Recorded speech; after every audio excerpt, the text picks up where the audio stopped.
अस्सलाम वालेकुम, this is Mohsin Hamid. और आज के ट्यूटोरियल में हम बात करेंगे अबाउट प्राइमरी एक्टिविटीज़। तो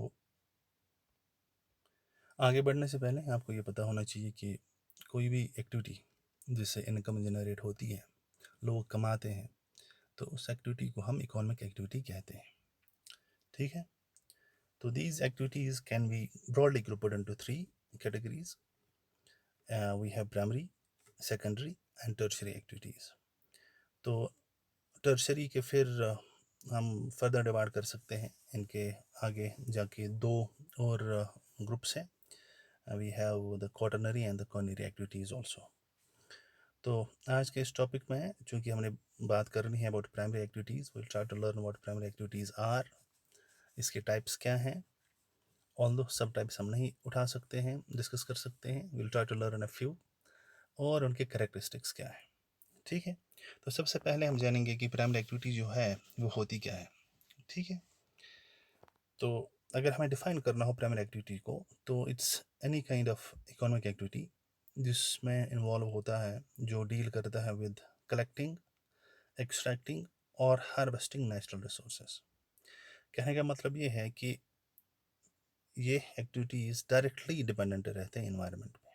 ठीक है, कोई भी चीज़ अगर हमने लानी हो, it's directly extracted, directly acquired from the environment. Earth के अर्थ पे जितने भी रिसोर्सेज हैं, तो अगर हम रिसोर्सेज को डायरेक्टली यूज़ करते हैं, हम इनकम जनरेट करते हैं, तो उस एक्टिविटी को, उसके साथ जो वाबस्ता एक्टिविटीज़ हैं, उनको हम प्राइमरी एक्टिविटीज़ कहते हैं। ठीक है, तो जो लोग इन एक्टिविटीज़ में एंगेज रहते हैं, इनमें इन्वॉल्व रहते हैं, उनको हम रेड कॉलर वर्कर्स बोलते हैं। राइट, तो आगे चलते हैं। इन प्राइमरी एक्टिविटीज़ में क्या क्या आता है। इसमें आता है hunting, gathering, pastoral activities, fishing है, फॉरेस्ट्री है, एग्रीकल्चर है, and then we have mining and quarrying. Right, तो हंटिंग और गैदरिंग की बात करते हैं। ये ओल्डेस्ट इकोनॉमिक एक्टिविटी है एंड ये डिफरेंट लेवल्स पे इसको कैरी आउट किया जाता है विद डिफरेंट ओरिएंटेशंस। तो उसका मतलब क्या है, विल ट्राई टू अंडरस्टैंड। तो हंटिंग जो है, अगर हम इसकी बात करेंगे, यहाँ पे लोग हंट करते हैं एनिमल्स को for their meet and skin. तो उनका कंसर्न क्या रहता है कि उनकी कुछ बेसिक नीड्स फुलफिल हो। ठीक है, एक तो वो क्यों हंट करते हैं, मीट के लिए, and plus skin. Skin is use for clothing, okay, और मीट खाने के लिए। तो अगर हम बात करेंगे कि ये किन किन एरियाज़ में, किन किन ग्रुप्स में ज़्यादातर पाया जाता है, so it's mostly prevalent in the people who live in remote islands. ठीक है, बहुत दूर दूर जो जगह अर्थ पे हैं, जो आइसोलेटेड प्लेसेस हैं, वहाँ पे ये एक्टिविटी प्रैक्टिस की जाती है। एग्जांपल की अगर हम बात करेंगे, पिग्मीज़ की अगर हम बात करेंगे, वो अफ्रीका में, in fact pygmies are in America. I try to rectify here. Pygmies जो है, they are found in South America. यहाँ पे इस करेक्शन को आप देख लीजिएगा। देन अमेरिंडियन जो है अमेजोन बेसिन में, साउथ अमेरिका में again. And then we have Eskimos of Canada. आपको पता है कि एस्किमो जो हैं वो ज़्यादातर हंटिंग पे डिपेंडेंट रहते हैं, इनफैक्ट फ़िशिंग पे भी डिपेंडेंट रहते हैं। और वो वहाँ पे जो उनको वहाँ से मिलता है, कोई भी एनिमल की अगर हम बात करेंगे, तो उसका वो स्किन भी यूज़ करते हैं और मीट भी यूज़ करते हैं एज फूड। तो उसके बाद अगर हम फूड गैदरिंग की बात करते हैं, तो ये भी एक प्राइमरी एक्टिविटी है जो ज़्यादातर बहुत पुरानी सोसाइटीज़ में पाई जाती है। और लोग यहाँ पे बेसिक रिक्वायरमेंट जो है, रोटी, कपड़ा और मकान की अगर हम बात करेंगे, तो वो डायरेक्टली नेचर से, यानी इन्वायरमेंट से वो गैदर कर लेते हैं। ठीक है, और ये एक्टिविटी जो है, ये उन इन्वायरमेंट्स में पाई जाती है that are characterised by very harsh environmental conditions. ठीक है, तो हार्श का मतलब ये है, या तो वहाँ पे बहुत ज़्यादा ठंड रहती है, या तो वहाँ पे बहुत ज़्यादा गर्मी रहती है। ठीक है, तो अगर हम पैसों की बात करेंगे, कैपिटल इन्वेस्टमेंट की बात करेंगे, इसमें ज़्यादातर पैसे इन्वॉल्व नहीं रहते, रिक्वायर नहीं होते हैं। और टेक्नोलॉजी की अगर हम बात करेंगे, तो वो नॉन एग्जिस्टेंट एक्चुअली है। वहाँ पे टेक्नोलॉजी की अगर हम बात करेंगे, वो बहुत लो लेवल की रहती है। ठीक है, देन प्रोडक्टिविटी की अगर हम बात करेंगे, यील्ड की अगर हम बात करेंगे, तो वो बहुत ज़्यादा लो रहता है। और प्लस अगर हम प्रोड्यूस की बात करेंगे तो वो बहुत बहुत कम मिलता है।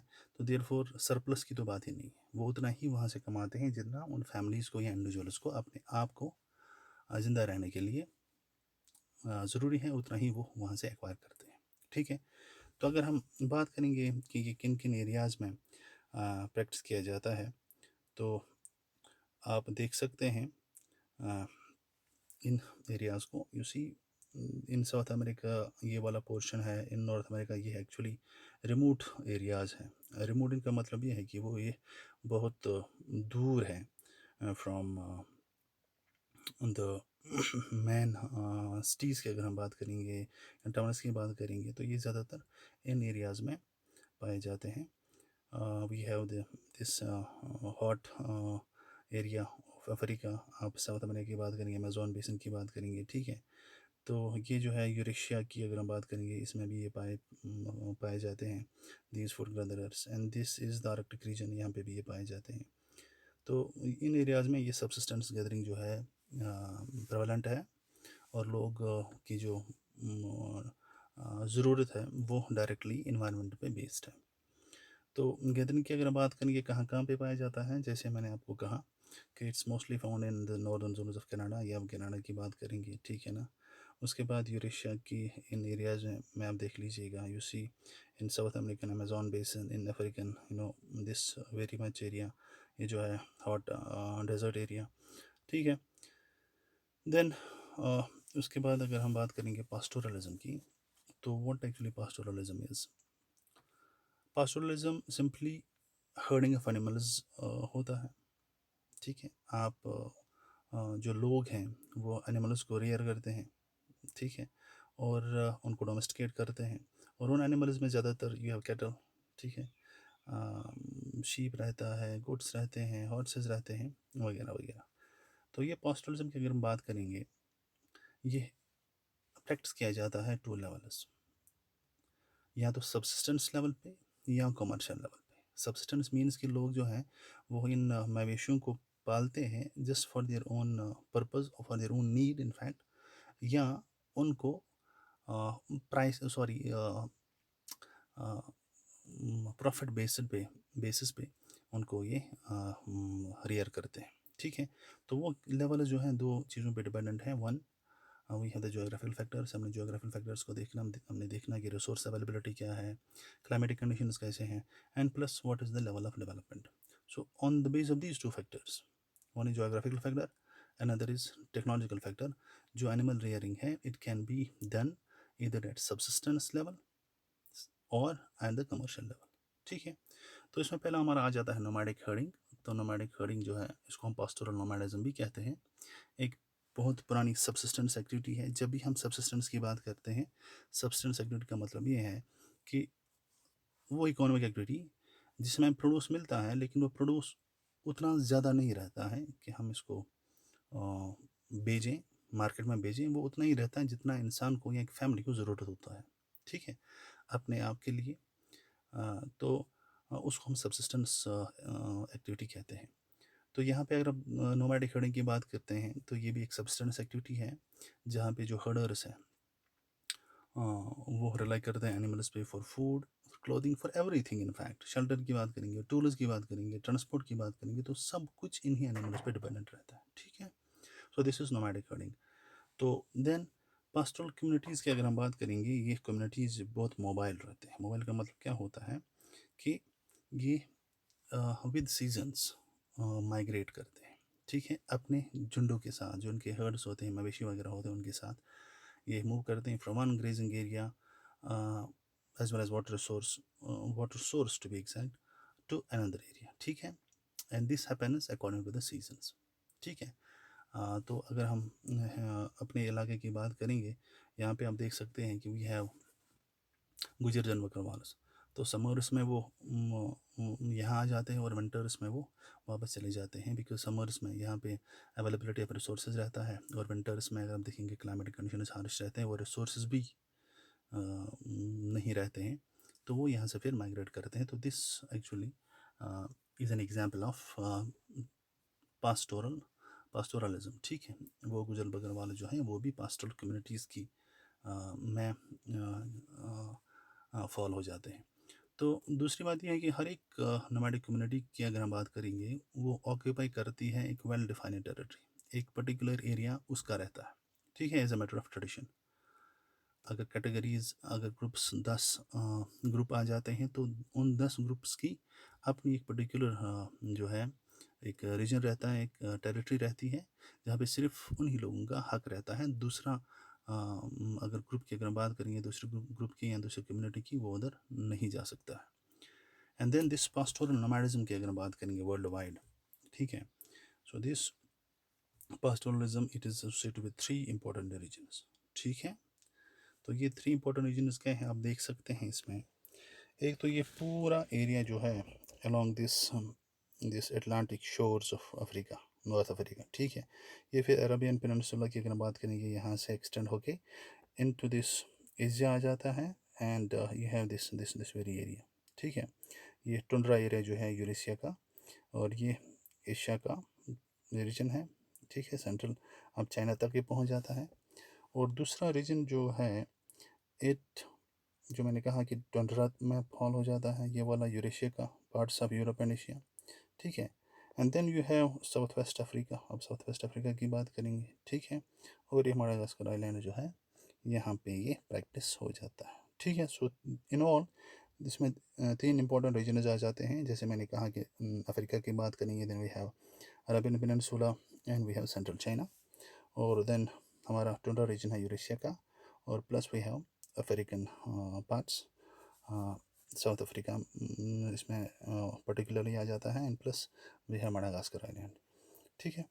तो जो मोमेंट रहती है इस एक्टिविटी में, it actually it can take place इधर हॉरिजॉन्टली और वर्टिकली। उसका मतलब क्या होता है कि ये प्लेन्स में भी हो सकता है, दैट मीन्स हॉरिजॉन्टली, और vertically means from one altitude to another altitude, ठीक है। एक ऑल्टीट्यूड से नीचे प्लेन से लेके ये पहाड़ियों में भी प्रैक्टिस की जाती है, पॉसिबल हो सकता है, या simply within the plains, ठीक है। तो विद इन द प्लेन्स की अगर हम बात करेंगे उतनी ऑल्टीट्यूडल वेरिएशन नहीं होती है, और वर्टिकली अगर हम बात करेंगे तो वेरिएशन ज़रूर होगी। प्लेन से लेके अगर कोई माउंटेन्स की तरफ माइग्रेट करता है अलॉन्ग विद दिस जो हर्ड रहता है, तो उसको हम वर्टिकल मूवमेंट कहेंगे। अगर ये विद इन द प्लेन्स रहता है, उतनी ज़्यादा ऑल्टीट्यूड वेरिएशन नहीं होती है, तो उसको हम हॉरिजॉन्टल मूवमेंट कहते हैं, ठीक है। तो अगर ये प्रोसेस ऑफ माइग्रेशन होती है from low areas to high altitudes, ठीक है, ड्यूरिंग समर्स में हाई अल्टीट्यूड एरियाज़ में वहाँ पे स्नो कवर ख़त्म हो जाता है, ग्रीनरी पास्चर जो है वो रिजनरेट होती है। तो अगर मूवमेंट होती है in summers from low areas to high altitude areas, mountainous areas, और विंटर्स में इसका उल्टा, विंटर्स में ये माउंटेन से हाई एरियाज से लोअर एरियाज़ की तरफ आते हैं, तो उस मोमेंट को हम ट्रांसह्यूमेंस बोलते हैं, ओके। सो दिस ट्रांसह्यूमेंस जो है ये नोमैडिक हर्डिंग है, इट्स प्रैक्टिस्ड इन J&K, जिनको हम अगर हम देख सकते हैं, गुजरन बकरवाल जो है वो ट्रांसह्यूमेंस हैं। देन गद्दीज ऑफ हिमाचल प्रदेश है, भूथियाज है उत्तराखंड के, तो these tribal communities they practise transhumance, ठीक है। तो ये जो है इनका नंबर अगर हम देखेंगे इन पास्टोरल नोमैड्स का, ये धीरे धीरे डिक्रीज होता है because of certain factors. One, we have the imposition of political boundaries. किसी स्टेट ने फॉर एग्जांपल ऐसे लॉज इम्पोज किए या अपनी बाउंड्रीज डिफाइन किए, तो दूसरों को वो उधर आने नहीं देते हैं, तो जाहिर सी बात है कि ये जो पास्टोरल नोमैड्स है वो उधर नहीं जा सकते हैं, and then they have to shift to some other activities. तो उससे क्या होता है कि उनका नंबर जो है उन एरियाज़ में कम हो जाएगा। Plus new settlement plan by various countries, settlement plan की अगर हम बात करेंगे, कोई पॉलिसी आती है with regard to the settlements, ठीक है, तो वहाँ पे भी ये फिर लोग नहीं जा सकते हैं। तो इसको हम इस अंदाजे से देख सकते हैं दैट दिस nomadic एक्टिविटी जो है, नोमैडिज्म जो है, वो धीरे धीरे कम होती है। ठीक है। Then we have commercial livestock rearing. सबसे पहली बात आपने देखना है कि लाइफ स्टॉक रेयरिंग है but it is commercial in nature. ठीक है। तो हमने कहा कि या तो इस सब्सिस्टेंस लेवल पे प्रैक्टिस किया जाता है या फिर कमर्शियल लेवल पे। तो कमर्शियल लेवल की अगर हम बात करेंगे, कमर्शियल लाइफ स्टॉक रेयरिंग की अगर हम बात करेंगे, ये ऑर्गेनाइज्ड रहता है। ठीक है। इसकी एक हायरार्की रहती है। ठीक है। इट्स मैनेज्ड वेल, मैनेजमेंट इसका जो है बहुत ऑर्गेनाइज रहता है, management part. Plus it's capital intensive, इसमें पैसा बहुत इन्वेस्ट किया जाता है। ठीक है। जब कैपिटल इंटेंसिव हम यूज़ टर्म करते हैं तो उसका मतलब ये है कि इसमें टेक्नोलॉजी भी बहुत लेटेस्ट रहती है। सो ये ज़्यादातर वेस्टर्न कल्चर्स में पाया जाता है and is practised on permanent rights. Permanent rights कौन से rights? Rights means what? Rights means pastures. ठीक है। तो these rights they cover large areas. ठीक है। तो उन एरियाज़ को फिर हम डिवाइड करते हैं इंटू नंबर ऑफ पार्सल्स, और जो बाज़ाबिता फेंसड रहते हैं। ठीक है। ताकि ग्रेजिंग अच्छे से हो। और इन पार्सल्स में, इन छोटे छोटे एरियाज़ को जब हम डिजिग्नेट करते हैं, उनमें उतने ही एनिमल्स रखे जाते हैं जो बेस होती हैं according to the carrying capacity of the pasture. ठीक है। कितनों को वो फीड कर सकता है। ठीक है ना। कितने उसमें आराम से आ सकते हैं, तो उसको हम उस पास्चर को हम अकॉर्डिंगली उस पास्चर में उतने एनिमल्स रखते हैं। तो कैरिंग कैपेसिटी की सिंपली अगर हम बात करेंगे, हम बोलते हैं कि carrying capacity mean is they एक पास्चर को पास्चर में हम कितना रख सकते हैं, so that all the animals can be feed well. ठीक है। अगर हम यहाँ पे कैरिंग कैपेसिटी की बात करते हैं, राइट। तो यहाँ पे हम ओवर यूज़ नहीं करते।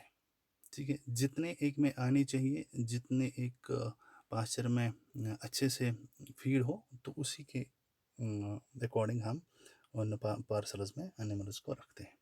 Correct. And then we have इसके साथ और एक कैरेक्टरिस्टिक ये है कि इसमें only one type of animal is reared. अगर हम कमर्शियल लाइफ स्टॉक रेयरिंग की बात करते हैं कि इन पास्चर्स में सिर्फ एक एनिमल को rear करना। It can be cows, they can be sheep और goats। ठीक है। तो ये इसकी एक खसूसियत है। प्लस जो यहाँ से प्रोडक्ट्स निकलते हैं, they are processed, they are packed scientifically. ये आपको याद रखना है। ठीक है ना। And then they are exported to different world markets. Because हमने कमर्शियल टर्म यहाँ पे यूज़ की, तो ये एक्सपोर्ट भी किए जाते हैं टू डिफरेंट वर्ल्ड मार्केट्स। क्यों? रीज़न क्या है? Because it is profit based. ठीक है।